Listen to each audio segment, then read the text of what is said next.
Hello, good evening, and thanks so much for staying there for News at 10. It is live from our news hub here at Adesa Way in Accra. You can also hear us on 3FM 92.7, and around the world you can follow our live stream on our Facebook page. My name is Bright Nanamfo. Let's quickly take you through the day's news highlights on this network.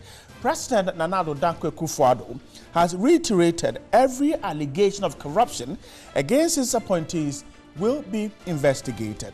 Addressing the NPP National Delegates Conference in Cape Coast, the president assured his government will set up the Special Prosecutor's Office despite setbacks. That conference, former President John Agyekum Kufuor called on leadership of the party to strategize to keep the NPP in power for a long time. The president, or former President Kufuor, noted the roots of the party will go deep when it keeps on winning consistently.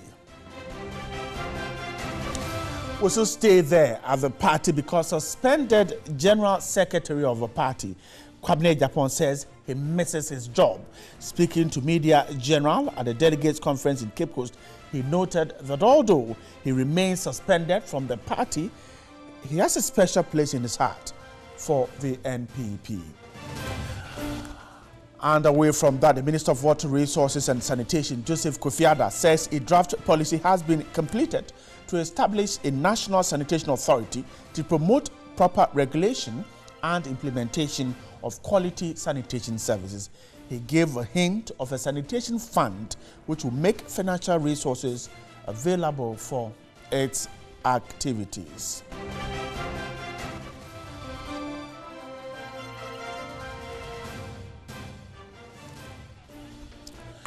If you're watching us from Cape Coast, we're so grateful for you staying out there. You can join us on our social media platforms.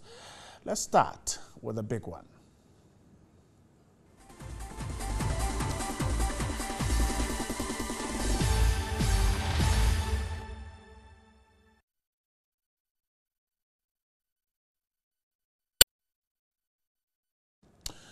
President Nana Addo Dankwa Akufo-Addo has reiterated every allegation of corruption against his appointees will be investigated. Addressing the NPP National Delegate Conference in Cape Coast, the president assured his government will set up the Special Prosecutor's Office despite setbacks.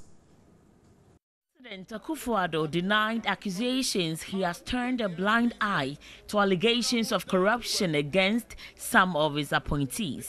The president assured delegates and Ghanaians that the NPP government will clamp down on corruption.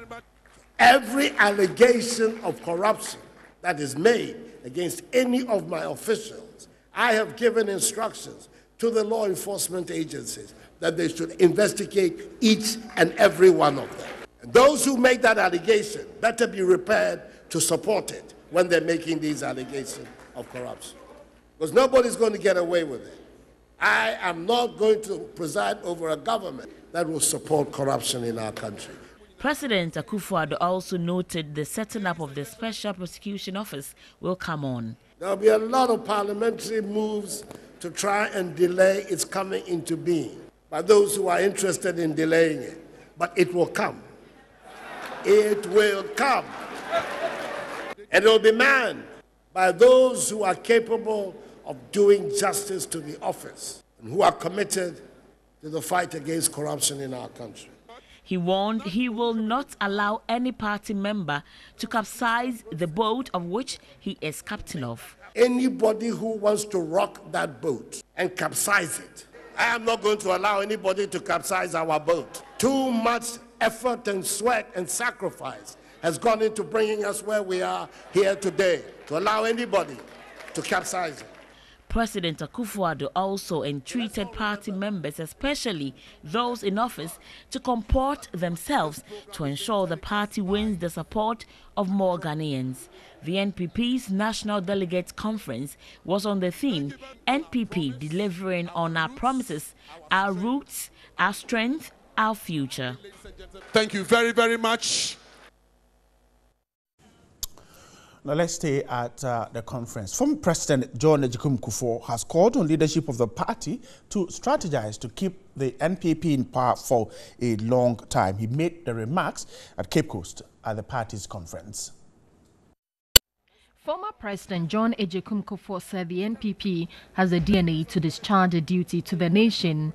He raised concerns about the tenure of the presidency, lamenting it is too short for a substantial achievement. Former President Kufuor, who ruled from 7 January 2001 to 6 January 2009, also charged delegates to ensure the NPP remains in power for long. We must keep on winning, perhaps 3, 4, 5 times, before the roots would go deep and we become the party of the nation. Former President Kufuor admitted difficulties encountered in efforts to reclaim power, having lost it to the National Democratic Congress in 2008 when he also left office. So in the short term, I want to entreat each and every one of us not to do anything or say anything or conduct ourselves in any way that would rock this young government. The conference is the highest decision-making body of the NPP and was convened to assess the party's performance in government so far and to discuss new reforms for the party. An applause for President J.A. Kufuor. Right, now let's stay with issues from Cape Coast. The former president has been talking about the party and the tenure of office of the president. Let me speak to Dr. Eric Odro-Osai. He's a governance expert. He's joining me on the phone lines. Doctor, we're grateful for your time tonight, but let's start from here. Former President Kufuor is suggesting that the 4-year tenure of our presidents is simply not enough to achieve anything substantial. First of all, do you agree? No, I disagree. Though I've never been a president before, because that is the time frame given to every president. And normally, even if you are given 10 years, you are given 5 years, development requires that you come to add on to what somebody has done. You cannot do everything. That's what people should understand. You come in and then you add value and then you leave. So I disagree with him that we should extend it to 4 or 5 years. I think that we should leave it at the 4 years, and then if we think that we want to increase it, then we should increase it to about 8 years, and that will be it. But I disagree that we should increase it, because what is it that you want to do that you cannot do in 4 years? The best you can do is that just lay the foundation and let somebody continue, because the governance is a continuous process. So I vehemently disagree with him on that score. I see. So again, the ex-president is talking about the NPP, and he thinks that the party can strategize to stay in power for a long time. I mean, that's the phrase, a long time. Now, from the way we see our politics, that political parties come into power with great ideas. They start off on a very good note. By the end of the 8th year, if they are able to win a second term in office, we see our coffers running empty. Every party since Mr. Rawlings has left office at the end of the second term with a deficit. So if he's talking about the NPP staying in power for a long time, perhaps we could be sensing danger. Is that what you think too? No, I do not think that we should be sensing danger. In fact, I want to believe that from history, it tells us that if a party is able to strategize well, they'll be able to hang on to power for a very long time. What I have seen is that normally, if a party is about entering into its 8th year or a second term, complacency normally sets in. They relax when it comes to strategies, and they think that they're going to have it very rosy. But if you have a party that will work from the blast of the whistle in their first term and then end with that energy, I'm very sure that they will be able to sustain power for a very long time. Let me explain that. You see, governance is different from the political party. It's a political party that gives us government. And if the government comes to power and the government is able to use its technical men and women to prosecute the agenda and then excuse complacency, that government can hang on to power for a very long time. But Ghanaians have eyes for beauty, And we always want a government that delivers on its promise. But Dr. Osei, if we look back at our history, when Mr. Rawlings was leaving office, we had a huge deficit. Mr. Kufuor left office with another deficit.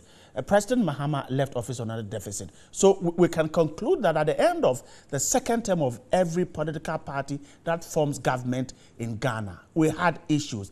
And so perhaps we should be thinking about it. Yeah, I agree with you that we should be thinking about it, but I also look at the other side, the positive side, that because of the history that we have, we can also have a government that would say that, as for me, I will not leave any huge deficit in my second term. You know, that is the conversation I think we should be having. This history is very good, but history guides us into the future so that the learning curve becomes very smooth. So I think that we should have a way of ensuring that governments do not leave us these huge deficits. And that is, I think, what the NPP has started doing. That they want to strategize, they want to hang on to power for a very long time. And even if they want to leave the office, they don't intend leaving the office with huge deficits. That is my impression. And so the admonition from Mr. Kufuor is that, look, get technocrats to serve as your backroom staff. And he thinks that will enable the party be able to stay in power for long. Is that the way to go? I think he has said it all. That is the way to go. I've always been saying that politicians in Ghana don't learn. In fact, if politicians in Ghana would have backroom strategists that would be able to strategize for them, they can struggle to win the power. But when you win the power, hand over the administration, the technical work to the technical people to do it for you, so that you take the glory. If politicians can do that, we have a lot of technical expertise in this country. And there are a lot of people who may not want to come on stage and do politics, but they are prepared to support the development of the country. They are backroom staff. If you know how to use the human resources we have in this country, a government can hang on to power for a very long time. So I think that is the main secret President Kufuor has put out there. If all parties, both the ruling and those in the opposition, can take a cue out of that, I think it will serve us very well as a country. Is it in our interest? Robert Mugabe comes to mind. Faure Gnassingbé comes to mind. You can talk about several other African presidents, African political parties, which have managed to stay in power for 30, 40, 50 years. The resource is bad. Is it in our interest to have this? We should be able to distinguish between personalities and political parties. These are democratic countries. Mugabe's Zimbabwe, Faure Gnassingbé's Togo. You can talk about several others. Yes, we can have the political party being in power. But once we have different faces of that particular political party prosecuting different agenda items to lead to development, I think we should be happy as a country. Because at the end of the day, it is development we need. We don't want to promote a dynasty in this country as is happening in other countries. So I think that if a political party said they want to hang on to power, then it means they have the internal system and structures that can produce different presidents that will be able to prosecute their development agenda that will help them to hang on to power. That is what we should be talking about. We should not be talking about a political party hanging on to power and the power revolves around a group of people or a dynasty. No. Democracy means that a party can hang on to power, but we need different faces with different mindsets that ultimately will promote development in this country. I'm grateful for your time tonight. Dr. Eric Oduro-San is a governance expert there talking to me about the NPP's conference and fallout from that. We'll tell you more about that later on. There's a huge rally expected at the Victoria Park tomorrow. And so if you're watching us from Cape Coast, we're grateful you're joining us on News at 10. Stay with us. We're taking a break. When we come back, we'll tell you why government is excited about making sure that there are about 1 million toilets across the country. We're back.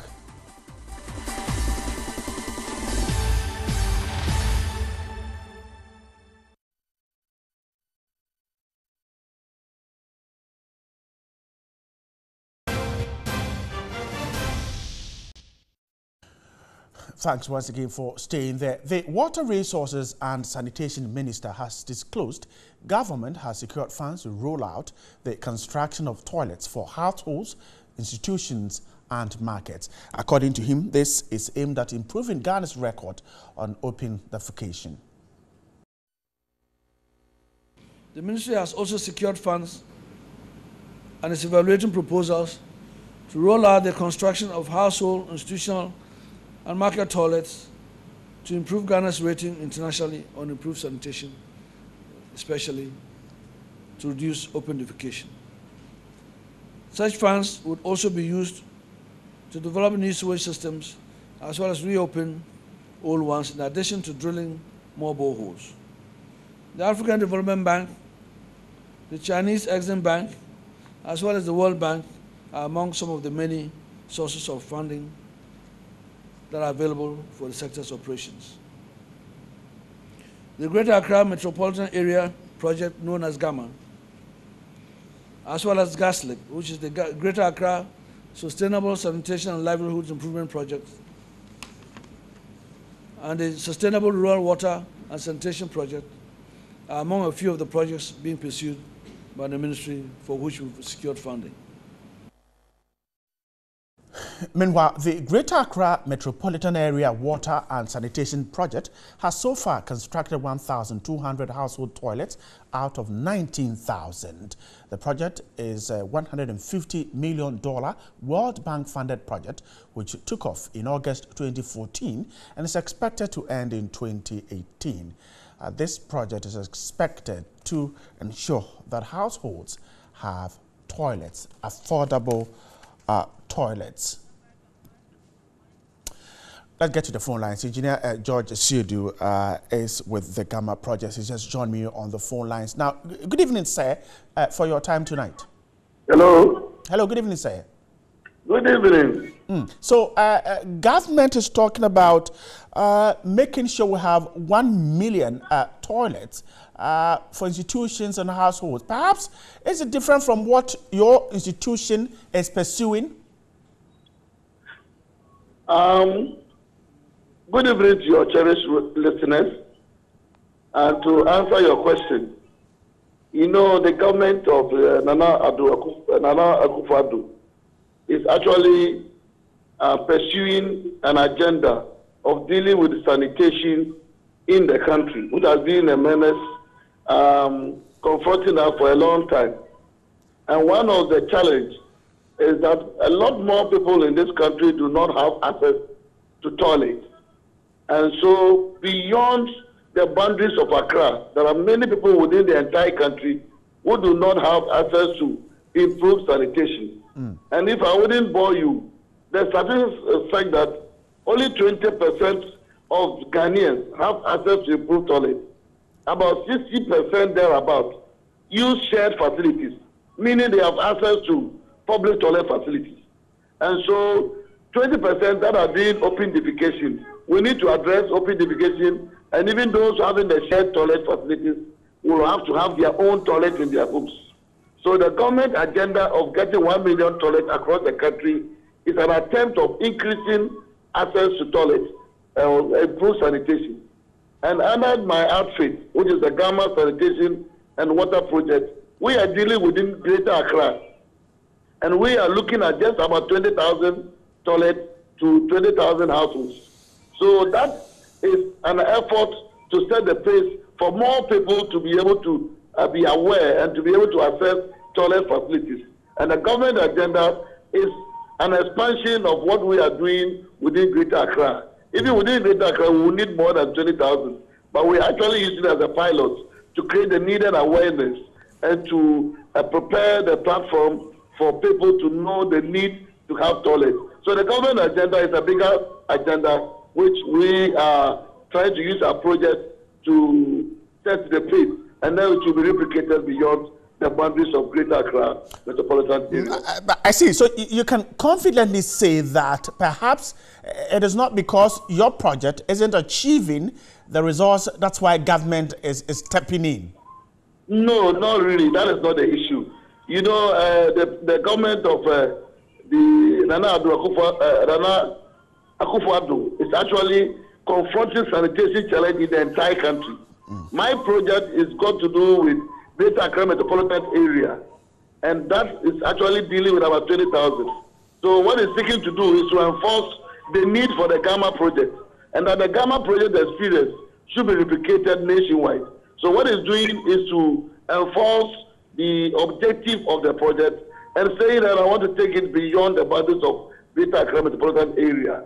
And that is also to mean that those of us working on this project must ensure that we do everything possible to achieve the objectives within Greater Accra. And then the government can take it beyond Greater Accra to the other countries. So the objective is not because we are not doing well, it is because it is a challenge that should be confronted immediately, even beyond the shores of Greater Accra Metropolitan Area. I'm grateful for your time there, Engineer George Asiedu, talking to me there about the Gamma project and government's intervention. We should stay with sanitation because the Minister of Water Resources and Sanitation, Joseph Kofi Adda, says a draft policy has been completed to establish a National Sanitation Authority to promote proper regulation and implementation of quality sanitation services. He gave a hint of a sanitation fund which would make financial resources available for its activities. Proper waste management has eluded Guineans as many cities and towns are engulfed in filth. At the Meet the Press encounter in Accra, the Water Resources and Sanitation Minister said the draft policy is currently before Cabinet awaiting approval. The Ministry has also been able to complete a draft policy paper for the approval of Cabinet to establish a National Sanitation Authority with a supporting sanitation fund to serve as a dedicated agency to regulate and lead the implementation of the sanitation policies of government, as well as provide reliable and regular funding to support effective service delivery. The sector minister said the policy has also made provision for the establishment of a dedicated enforcement team that would enforce compliance with sanitation laws and regulations. The policy also makes provision for the establishment of a dedicated enforcement team under the authority to be called National Sanitation Brigade that would ensure compliance to lay down laws and regulations. An assessment of the entire value chain of waste management business services in Ghana with a view to restructuring the subsector for efficient operations has also been undertaken. He further added that government will soon launch a sanitation campaign strategy that would rally the entire citizenry in making the country clean. According to Joseph Adda, the right architecture and operational modalities had been developed in order to deliver the president's agenda of making Ghana clean and the national capital Accra the cleanest city in Africa. He disclosed government has set aside 50 million cedis for the construction of 15 mini waste transfer sites to ensure proper management of waste in Accra.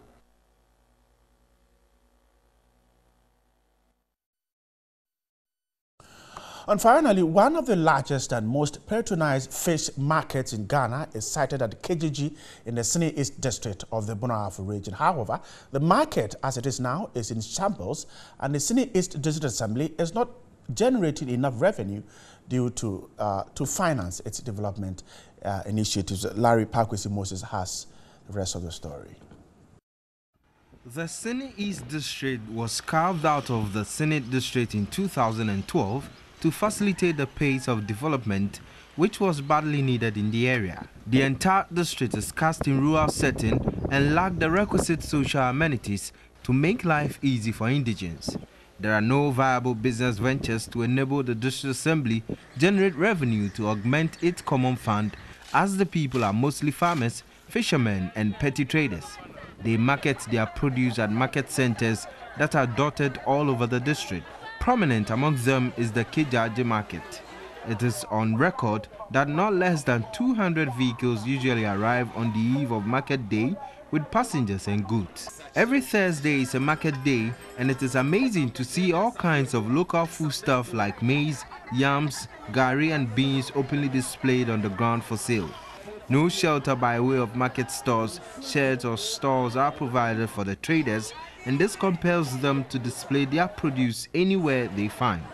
Sanitation at the markets is also appalling, and it even becomes worse when it rains, forcing commuters to walk through the mud. What can pass as a sanitation facility is an old pit latrine and 2 makeshift bath houses that could serve as incubators for spreading communicable diseases. Akosia Afla is a trader who regularly attends the market to buy fish for retail in Kumasi. She is worried about the state of the market. There's no place of convenience. Even a place to keep our stuff is not available. Whenever it rains, the whole place becomes muddy, impeding movements. Some drivers are also worried about the bad nature of the roads, while others impress upon the district assembly to use their tools to improve facilities at the market. And if you listen to us on 3FM, we're grateful for your time. Those of you who watched us on TV3, we're also grateful for your time. And to the technical crew here, we're grateful. Felix Azagro, Justice Apedo, and Ekwa Johnson, my cameraman, soundmen, Charles Alote and James Tete, and of course, Joseph Amoncho, John Flagbo, and Manasseh Darko. The whole show was put together by two of the great guys you have, Samuel Wentry and Salom Amenya, studio director Harriet Asumda. My name is Bright Manamfo. Have a good night and stay right here on TV3. Good.